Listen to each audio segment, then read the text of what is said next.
रामू बहुत ही मेहनती था, लेकिन महेश आलस करके अपने खेतों में काम किया करता था।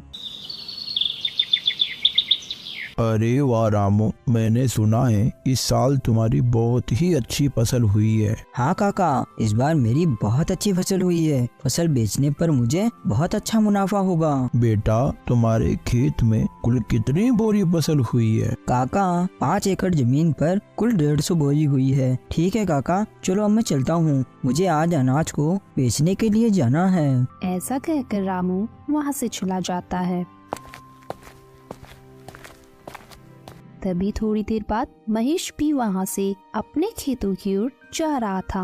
अरे महेश बेटा, कहाँ जा रहे हो? काका, खेत में फसल की बोरियां आज सुबह जल्दी जाकर मैंने भर दी थी, अब उन्हीं को लेने जा रहा हूँ। महेश बेटा, तुम्हारे पास भी 5 एकड़ जमीन है ना? तो तुम्हारे खेत में इस बार कितनी फसल की बोरियां हुई है? हाँ काका, मेरे पास 5 एकड़ जमीन है और मेरी जमीन पर इस बार 1 एकड़ में 20 बोरियां हुई हैं, तो 5 एकड़ की 100 बोरियां हुई है। क्यों महेश बेटा, तुम्हारे खेत में 100 बोरी की फसल ही क्यों हुई है?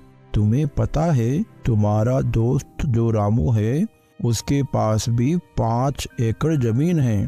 उसकी जमीन पर 150 बोरियों का अनाज हुआ है, जबकि जहां तुम दोनों के खेत है उधर के इलाके की जमीन तो एक जैसी ही है। क्या कहा? मेरे दोस्त रामू के खेत में इस बार 150 बोरियां की फसल हुई है, लेकिन उसने तो मुझे बताया ही नहीं। ठीक है काका, चलो मैं चलता हूँ। फिर शाम को महेश अपनी फसल बेचकर अपने घर लौट जाता है। घर पहुंचकर महेश फसल के बारे में सारी बात अपनी पत्नी को बताता है। मुझे पता है आपको 50 बोरियों का नुकसान क्यों हुआ है, क्योंकि आप अपने दोस्त रामू की तरह मेहनत नहीं करते, इसलिए आपको 50 बोरियों का नुकसान हुआ है।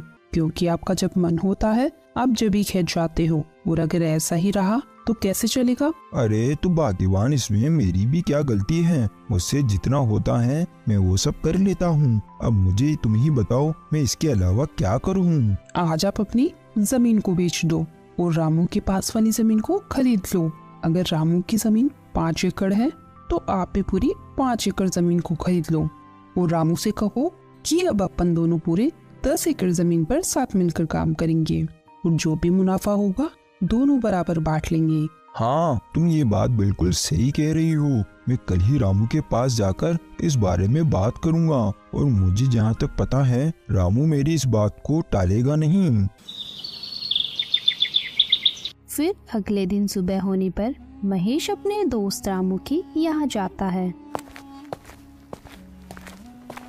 और भाई रामू, कैसे हो तुम? महेश भाई, मैं अच्छा हूँ, तुम बताओ, तुम सुबह सुबह यहाँ कैसे आ गए? रामू, अपन दोनों बचपन के बहुत अच्छे दोस्त हैं, तो मैं सोच रहा था कि मेरी जमीन को मैं बेच दूं और तुम्हारी जमीन के पास ही जमीन खरीद लूं, वो भी तुम्हारी जमीन के बराबर, पूरी 5 एकड़। हाँ हाँ महेश भाई, खरीद लो, ये तो बहुत ही अच्छी बात है, मुझे भी मेरा एक अच्छा पड़ोसी मिल जाएगा। लेकिन रामू, अगर तुम्हें ऐतराज ना हो तो अपन दोनों मिलकर तुम्हारी और मेरी जमीन पर खेती करें, क्योंकि दोनों अलग अलग मेहनत करने से अच्छा है दोनों एक जगह ही मेहनत करें, इससे अपन दोनों को अच्छा मुनाफा भी होगा।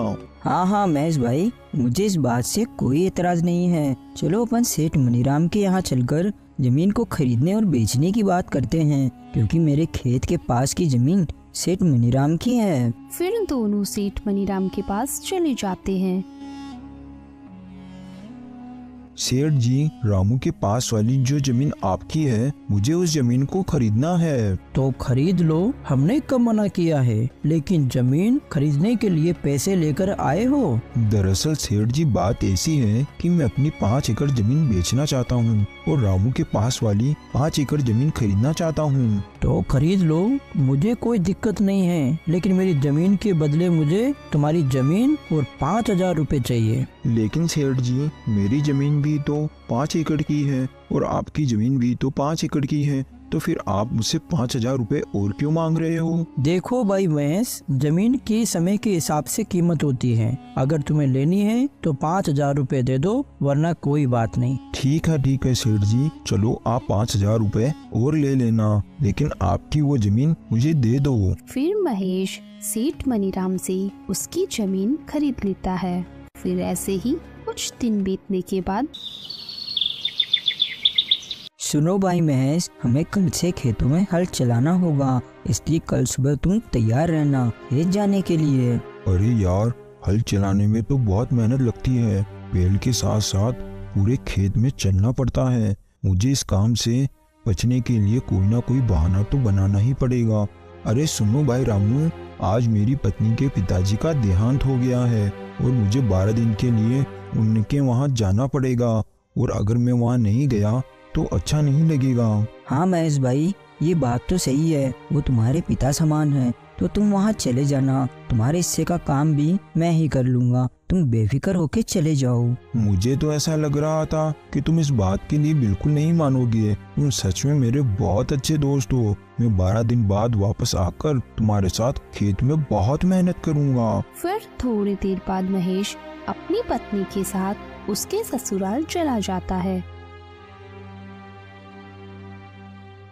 और इस बात से रामू बहुत परेशान हो जाता है। सुनो जी, आप इतने परेशान क्यों नजर आ रहे हो? क्या हुआ, क्या बात है? अरे कुछ नहीं, महेश अपनी पत्नी के साथ उसके मायके गया है और खेत में बहुत काम पड़ा है। अरे तो आप परेशान मत होइए, वो जब तक नहीं आते मैं आपके साथ खेत में काम करवा दूंगी। फिर अगले ही दिन से रामू अपनी पत्नी राके के साथ मिलकर खेतों में हल चलाने का काम शुरू कर देता है। फिर कुछ दिन बीतने के बाद रामू महेश के यहाँ जाता है। सुनो भाई महेश, बारिश के दिन चालू हो गए हैं और थोड़ी थोड़ी बारिश भी आने लगी है, तो मैं सोच रहा हूँ अपन दोनों मिलकर बारिश के पानी के जाने के लिए रास्ता बना दें। अगर अपन पानी के जाने के लिए रास्ता बना देंगे तो अपने खेत में बारिश का पानी एक जगह जमा नहीं होगा। अरे लेकिन रामू भाई, मुझे आज बहुत जरूरी काम है। अरे क्या हुआ महेश भाई, इस समय तुम्हें ऐसा कौन सा जरूरी काम आ गया? अरे हाँ, मैं तुम्हें बताना तो भूल ही गया था। मुझे तुम्हारी भाभी को लेकर शहर में डॉक्टर के यहाँ जाना है, क्योंकि 2-3 दिन से तुम्हारी भाभी की तबीयत बहुत खराब चल रही है। ठीक है महेश, तुम चले जाना, मैं यहाँ का सारा कामकाज देख लूँगा। फिर महेश अपने मन में सोचता है, अरे वाह, ये तो मेरी इतनी जल्दी ही बात मान गया। मेरे हिस्से का काम भी करने के लिए तैयार हो गया। दोनों मिलकर खेती बाड़ी करेंगे। ये तरकीब मेरी बिल्कुल सही रही, नहीं तो मुझे अकेले ही खेत में इतना सारा काम करना पड़ता। क्या सोच रहे हो महेश भाई, तुम चिंता मत करो, मैंने कहा ना मैं यहाँ का सारा कामकाज देख लूँगा। तुम निश्चिंत होके भाभी को डॉक्टर को दिखा लाओ। वही तो मैं सोच रहा हूँ कि सारे कामकाज तुम्हारे ऊपर छोड़कर शहर जाना मुझे बिल्कुल अच्छा नहीं लग रहा, मगर क्या करूँ, जाना तो पड़ेगा ही। फिर महेश अपनी पत्नी को लेकर शहर चला जाता है और दूसरी ओर रामू बारिश में भीगता हुआ अपने खेत में बारिश के पानी को जाने के लिए रास्ता बनाने लगता है। फिर रात होने पर, सुनो जी, मुझे ऐसा लगता है जब अपने खेत में कोई काम नहीं होता तो आपका दोस्त महेश घर पर ही रहता है, और जैसे ही आपको खेत में कोई काम होता है वो कोई ना कोई बहाना बना लेता है। मेरा शक बिल्कुल सही है, वो जानबूझकर बहाने बनाता है और शहर चला जाता है। ये तुम क्या बोल रही हो? तुम ऐसा बोलकर मेरे और मेरे दोस्त के बीच झगड़ा करवाना चाहती हो? वो मेरा बचपन का दोस्त है, वो मुझे कभी धोखा नहीं दे सकता। आपको मेरी बातों पर बिल्कुल भी विश्वास नहीं है ना? देख लेना, कुछ ही दिनों में आपको सच का पता चल ही जाएगा। फिर ऐसे ही कुछ दिन बीतने के बाद फसल तैयार हो जाती है। महेश भाई, चलो आज हमें फसल की कटाई करनी है, क्योंकि आज शाम को ही मुझे मेरी पत्नी के साथ शाली की शादी में जाना है, और आज फसल को नहीं काटा तो कल से फसल खराब होना शुरू हो जाएगी। हाँ रामू भाई, चलो आज अपन फसल को काट कर बोरियों में भर लेंगे। फिर वो दोनों खेत में चले जाते हैं और पूरी फसल को काटकर बोरियों में भर लेते हैं। ठीक है महेश भाई, अब अपन ने सारी फसल की बोरियां तो भर ली और अब शाम भी हो रही है, तो मैं शाली की शादी में जाने के लिए निकल रहा हूँ। तुम इन अनाज की बोरियों को बैलगाड़ी में भरकर अपने घर ले जाना। जब मैं कल आऊँगा तो अपन इस अनाज को मंडी में बेच आएंगे। अरे भाई तुम चिंता मत करो, जब मुझे काम था तो सारा काम तुमने अकेले ही किया था, और अब तुम्हें काम है तो मैं सारा काम अकेले ही कर लूँगा। तुम इस बात की बिल्कुल भी चिंता मत करो, मैं इन बोरियों को बैलगाड़ी में भरकर घर ले जाऊँगा। फिर महेश सारी फसल को बैलगाड़ी में भरकर घर ले आता है। सारी फसल को यहाँ क्यों लेकर आए हो? मंडी में बेचकर क्यों नहीं आए? वो क्या है ना, रामू उसकी शादी में गया है और वो कल सुबह तक लौटेगा। उसके आने के बाद ही हम इन बोरियों को मंडी में बेच आएंगे। चलो ये तो अच्छा है कि सारी बोरियां आप यहाँ लेकर आए हो। मेरे पास एक तरकीब है। बताओ बताओ क्या तरकीब है, और यहाँ फसल को लाना क्यों सही है? देखिए, आपका दोस्त कल सुबह तक नहीं आने वाला, और इतने में अपन इन सारी बोरियों को अपने घर के पीछे वाले कमरे में रख दे तो सारी फसल का पैसा केवल अपना होगा। हाँ ये बात तो तुम बिल्कुल सही कह रही हो, लेकिन अपन रामू को क्या बोलेंगे कि सारी फसल कहाँ गई? अरे इस बात की आप चिंता मत करो। कल सुबह जब आपका दोस्त फसल लेने के लिए आएगा तो बोल देना कि सारी बोरियां घर के बाहर ही रखी थी और पता नहीं यहाँ से कौन चुरा कर ले गया। बस इतना ही बोल देना। इसमें आपका दोस्त क्या ही कर पाएगा, वो कुछ नहीं बोलेगा। अरे वाह भाग्यवान, तुम कितनी अक्लमंद हो, तुम्हारा कितना दिमाग चलता है। मैं तो केवल खेत में काम करने से ही बच रहा था और तुमने तो सारी फसल को ही अपना बना लिया। वाह भाग्यवान वाह। आप इस काम में बिल्कुल भी देरी मत कीजिए। आप सारी बोरियों को बैलगाड़ी से उतारकर घर के बाहर ही रख दीजिए, ताकि गांव वाले भी देख सके कि बोरियां आपने घर के बाहर रखी है। फिर रात होने पर अपन दोनों मिलकर बोरियों को छुपा देंगे। फिर रात होने पर दोनों पति पत्नी मिलकर सारी बोरियों को घर के पीछे वाले कमरे में छुपा देते हैं। फिर अगले दिन सुबह होने पर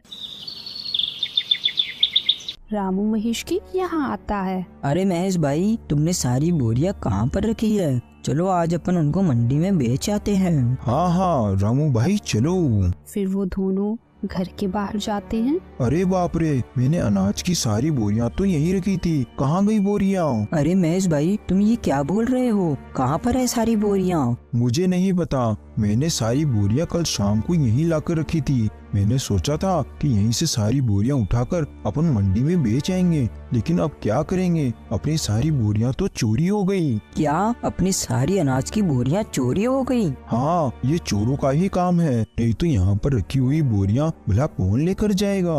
महेश भाई, तुमने ये क्या किया? पूरे 6 महीने की मेहनत को तुमने चोरों के हाथों में सौंप दिया। मुझे तुमसे ये उम्मीद नहीं थी। अरे रामू भाई, ये तुम क्या बोल रहे हो? तुम तो ऐसे बोल रहे हो जैसे उस फसल में तुम्हारा अकेले का ही हिस्सा था और मैंने चोरों को जानबूझकर वो बोरियां जिसे हाथ में दे दी हो। उस फसल में मेरा भी तो हिस्सा था, नुकसान मेरा भी तो हुआ है। हाँ, ये बात भी बिल्कुल सही है। चोर अपन दोनों का ही हिस्सा लेकर गए हैं। अपन दोनों को ही बहुत बड़ा भारी नुकसान हुआ है। चलो ठीक है, अब मैं अपने घर चलता हूँ। ऐसा कहकर रामू वहाँ से अपने घर चला जाता है